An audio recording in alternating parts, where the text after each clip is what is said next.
A powerful explosion occurred in an apartment building in Khanty-Mansiysk. 4 people were injured, but there were no fatalities. 5 apartments were destroyed, according to the Ministry of Emergency Situations. The fire has now been extinguished and the causes are being investigated.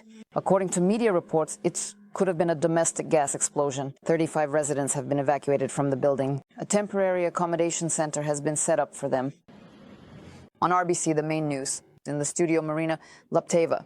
Easing of Washington's sanctions in exchange for limiting its nuclear program.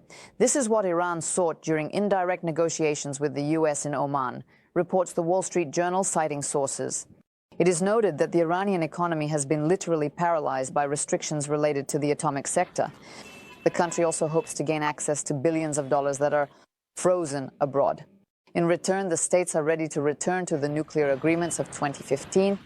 At that time, Tehran was specifically required to reduce the amount of enriched uranium by 98% over 15 years. The New York Times writes that the U.S. delegation in Oman did not demand their counterparts to completely abandon uranium enrichment. The leader of the American group, the president's special representative, Steve Witkoff, suggested to Iran not to use the existing material as a weapon. The head of the White House himself positively assesses the first round of negotiations with Hamas for the last time. I think everything is going well. I can't say much more because nothing matters until you achieve the final goal. That's why I don't like to speak in advance. But so far, everything is going well with Iran. The first round of negotiations took place the day before.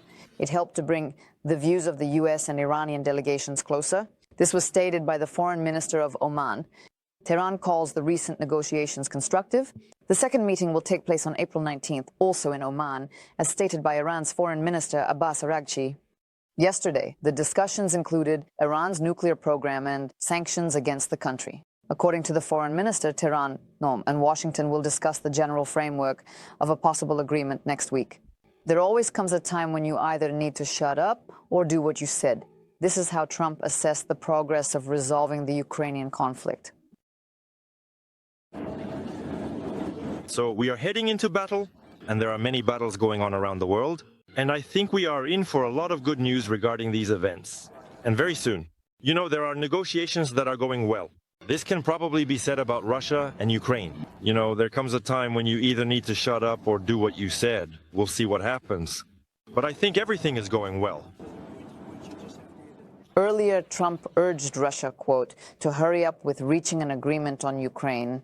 This Friday, the special envoy of the American leader, Steve Witkoff, flew to St. Petersburg. St. Petersburg. There, President Vladimir Putin held a meeting with him. The conversation lasted more than 4 hours. Putin and Witkoff discussed aspects of the Ukrainian settlement. After this meeting, Kremlin representative Dmitry Peskov allowed for a direct conversation between the Russian president and Donald Trump. In Orenburg, a fire broke out at the Sakhmaskaya thermal power station at night. The open fire has now been extinguished and there are no casualties, according to the Ministry of Emergency Situations. Local media note that a loud bang was heard before the fire. In the city, a bridge was temporarily closed and traffic lights were not working. There were no reports of drones in the region. Preliminarily, the cause of the fire was a short circuit. The Sakhmara CHP plant provides 80% of Orenburg's heating. All residents' Pequos are connected to the power supply, authorities reported. YouTube will implement a daily limit on shorts views. Users will be able to set the time themselves for how long short vertical videos will be blocked. Tech publications found the development of a timer in the code and the latest beta version of the app. Currently, YouTube has a take-a-break reminder, but it only works on full-length videos. A similar feature exists on Instagram and Facebook. They belong to Meta, which is banned and recognized as extremist in Russia, as well as on TikTok.